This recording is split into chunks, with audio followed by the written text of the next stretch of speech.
Dia 23 de fevereiro. No vídeo de hoje, seguiremos em nossa jornada de leitura bíblica com os textos de Levítico 14, 1:57, Marcos 6, 30, 56, Salmos 40, 1:10 e Provérbios 10, 11, 12. Levítico 14, 1:57. Levítico 14, 1:57. Versículo 1. O Senhor disse a Moisés. Versículo 2. Esta é a regulamentação para a purificação de alguém que teve lepra. Ele será levado ao sacerdote. Versículo 3. E o sacerdote sairá do acampamento para examiná-lo, se a pessoa tiver sido curada da lepra. Versículo 4. O sacerdote ordenará que se tragam, para sua purificação, 2 aves vivas e limpas, um pouco de madeira de cedro, um pano vermelho e um ramo de hisopo. Versículo 5. O sacerdote ordenará que uma das aves seja morta sobre um vaso de barro com água fresca. Versículo 6. Depois pegará a ave viva, a madeira de cedro, o pano vermelho e o hisopo, e os molhará, junto com a ave viva, no sangue da ave que foi morta sobre a água fresca. Versículo 7. Em seguida, aspergirá 7 vezes aquele que está sendo purificado da lepra e o declarará puro. Então soltará a ave viva em campo aberto. Versículo 8. Aquele que está sendo purificado lavará suas roupas, rapará todo o cabelo e se banhará. Assim estará puro. Depois poderá entrar no acampamento, mas ficará fora da sua tenda por 7 dias. Versículo 9. No 7º dia, rapará todo o cabelo, a cabeça, a barba, as sobrancelhas e todo o cabelo do corpo. Lavará as roupas, banhará o corpo e estará puro. Versículo 10. No 8º dia, trará 2 cordeiros sem defeito, uma cordeira de 1 ano sem defeito, 3/10 de efa de flor de farinha misturada com azeite como oferta de cereal e um log de azeite.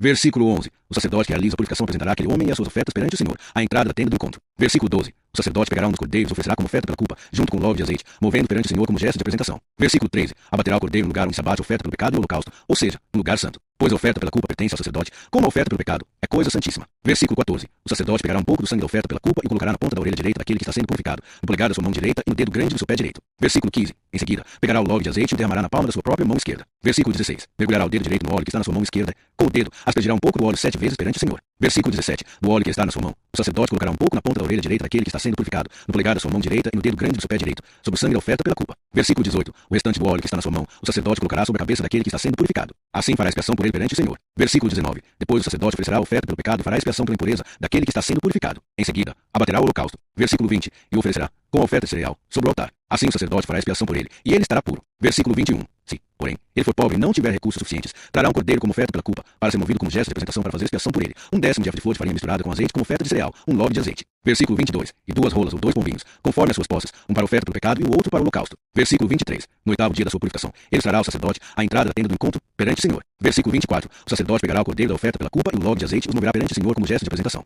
Versículo 25. Abaterá o cordeiro da oferta pela culpa, pegará um pouco do sangue e o colocará na ponta da orelha direita daquele que está sendo purificado, no polegar da sua mão direita e no dedo grande do seu pé direito. Versículo 26. O sacerdote derramará um pouco do óleo na palma da sua própria mão esquerda. Versículo 27. E com o dedo direito aspergirá um pouco do óleo 7 vezes perante o Senhor. Versículo 28. Colocará um pouco do óleo que está na sua mão na ponta da orelha direita daquele que está sendo purificado, no polegar da sua mão direita e no dedo grande do seu pé direito, sobre o lugar onde colocou o sangue da oferta pela culpa. Versículo 29. O restante do óleo que está na sua mão, o sacerdote colocará sobre a cabeça daquele que está sendo purificado, para fazer expiação por ele perante o Senhor. Versículo 30. Em seguida, oferecerá uma das rolas ou um dos pombinhos, conforme as posses da pessoa. Versículo 31. Um como oferta pelo pecado e o outro como holocausto, junto com a oferta de cereal. Assim o sacerdote fará expiação perante o Senhor por aquele que está sendo purificado.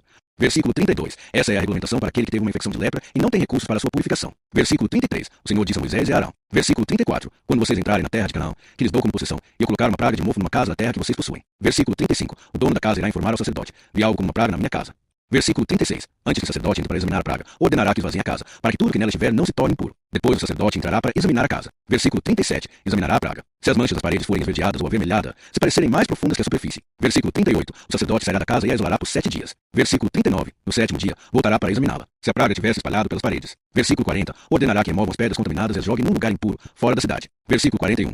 Mandará raspar todo o interior da casa e jogar o reboco raspado num lugar impuro, fora da cidade. Versículo 42. Colocarão novas pedras no lugar das removidas, se rebocarão a casa com um novo reboco. Versículo 43. Se a praga reaparecer na casa depois que as pedras foram removidas, a casa foi raspada e rebocada de novo. Versículo 44. O sacerdote a examinará. Se a praga tivesse espalhado, é mofo destrutivo. A casa está impura. Versículo 45. Será derrubada, e suas pedras, madeira e todo o reboco serão levados para um lugar impuro, fora da cidade. Versículo 46. Quem entrar na casa durante o tempo em que estiver isolado ficará impuro até a tarde. Versículo 47. Quem dormir ou comer na casa lavará suas roupas. Versículo 48. Se, porém, o sacerdote examinar a casa depois de revocada e a praga não tivesse espalhado, declarará a casa pura, pois a praga foi curada. Versículo 49. Para purificar a casa, pegará 2 aves, madeira de cedro, um pano vermelho e hisopo. Versículo 50. Matará uma das aves sobre um vaso de barro com água fresca. Versículo 51. Pegará a madeira de cedro, o isopo, o pano vermelho e a ave viva, e os molhará no sangue da ave morta e na água fresca. Aspergirá a casa 7 vezes. Versículo 52. Purificará a casa com o sangue da ave, a água fresca, a ave viva, a madeira de cedro, o isopo e o pano vermelho. Versículo 53. Soltará a ave viva fora da cidade, em campo aberto. Assim fará expiação pela casa, e ela estará pura. Versículo 54. Essa é a regulamentação para qualquer tipo de infecção de lepra. Para sarna. Versículo 55. Para mofo em roupas ou em casas. Versículo 56. E para inchações, erupções ou manchas brilhantes. Versículo 57. Ela determina quando algo é puro ou impuro. Essa é a regulamentação sobre a lepra.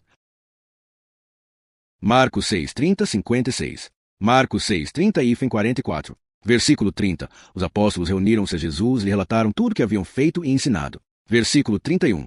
Havia muita gente indo e vindo, a ponto de eles não terem tempo para comer. Jesus lhes disse: venham comigo para um lugar deserto e descansem um pouco. Versículo 32. Então foram sozinhos num barco para um lugar deserto. Versículo 33. Mas muitos os viram partir e os reconheceram. Então, de todas as cidades, correram para lá, chegando antes deles. Versículo 34. Quando Jesus desembarcou e viu uma grande multidão, teve compaixão deles, porque eram como ovelhas sem pastor. Então começou a ensinar-lhes muitas coisas. Versículo 35. Já era tarde quando os discípulos se aproximaram dele e disseram: este é um lugar deserto, e já é tarde. Versículo 36. Manda embora o povo para que possa ir aos campos povoados vizinhos comprar algo para comer. Versículo 37. Ele, porém, respondeu: vocês dêem-lhes de comer. Eles disseram: isto custaria 200 denários. Devemos gastar tanto dinheiro em pão e dar-lhes de comer. Versículo 38. Ele perguntou: quantos pães vocês têm?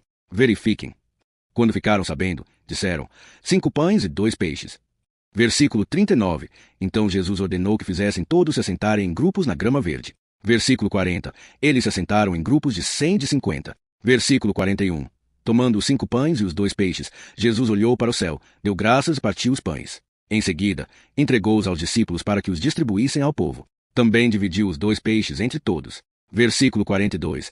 Todos comeram e ficaram satisfeitos. Versículo 43. E os discípulos recolheram 12 cestos cheios de pedaços de pão e de peixe. Versículo 44. Os que comeram foram 5.000 homens. Marcos 6, 45, 56. Versículo 45. Logo em seguida, Jesus insistiu com os discípulos para que entrassem no barco e fossem adiante dele para Betsaida, enquanto ele despedia a multidão. Versículo 46. Tendo-a despedido, subiu ao monte para orar. Versículo 47. Ao anoitecer, o barco estava no meio do mar, e Jesus, sozinho, em terra. Versículo 48. Ele viu os discípulos remando com dificuldade, porque o vento soprava contra eles. Alta madrugada, Jesus foi até eles, andando sobre o mar, quando estava para passar por eles. Versículo 49. Pensaram que fosse um fantasma e gritaram. Versículo 50. Pois todos o viram e ficaram aterrorizados. Mas Jesus imediatamente lhes disse: coragem, sou eu, não tenham medo. Versículo 51. Entrou no barco com eles, e o vento se acalmou. Eles ficaram atonitos. Versículo 52. Pois não tinham entendido o milagre dos pães. O coração deles estava endurecido. Versículo 53. Terminada a travessia, chegaram a Genezaré e ali ancoraram. Versículo 54. Assim que desembarcaram, o povo reconheceu Jesus. Versículo 55. Percorreram toda aquela região e começaram a levar os doentes em maçãs para onde ouviam que ele estava. Versículo 56. Onde quer que ele entrasse, povoados, cidades ou campos, colocavam os doentes nas praças. Suplicavam-lhe que pudessem tocar ao menos na borda do seu manto, e todos os que nele tocavam eram curados. Salmos 40, 10. Versículo 1. Esperei confiantemente pelo Senhor. Ele se inclinou para mim e ouviu o meu clamor. Versículo 2. Tirou-me de um poço de destruição, de um tremedal de lama. Colocou os meus pés sobre uma rocha e me deu segurança. Versículo 3. Pôs um novo cântico na minha boca, um hino de louvor ao nosso Deus. Muitos verão isso e temerão, e confiarão no Senhor. Versículo 4. Como é feliz o homem que coloca no Senhor a sua confiança, e não se volta para os orgulhosos nem para os que seguem a falsidade. Versículo 5. Muitas são, Senhor, meu Deus, as maravilhas que tens feito e os teus desígnios para conosco. Ninguém se compara a ti. Se eu quisesse anunciar e falar deles, seriam mais do que posso contar. Versículo 6. Sacrifício e oferta não desejas, mas abriste os meus ouvidos. Holocaustos e ofertas pelo pecado não exigiste. Versículo 7. Então eu disse: aqui estou, no rolo do livro está escrito a meu respeito. Versículo 8. Agrado-me fazer a tua vontade, ó meu Deus, a tua lei está no fundo do meu coração. Versículo 9. Proclamei a justiça na grande assembleia, não cerrei os lábios, como bem sabes, Senhor. Versículo 10. Não escondi a tua justiça no meu coração, falei da tua fidelidade e da tua salvação. Não ocultei o teu amor e a tua verdade à grande assembleia. Provérbios 10, 11 e 12. Versículo 11. A boca do justo é fonte de vida, mas a boca dos ímpios esconde violência. Versículo 12. O ódio provoca dissensão, mas o amor cobre todas as transgressões. Encerramento. Que a palavra de Deus, hoje estudada, fortaleça sua fé e inspirações práticas em seu cotidiano. Inscreva-se no canal e ative o sininho para não perder nenhum capítulo deste plano de leitura. Amanhã, continuaremos nossa jornada com novos textos inspiradores. Fiquem na paz e até o próximo estudo.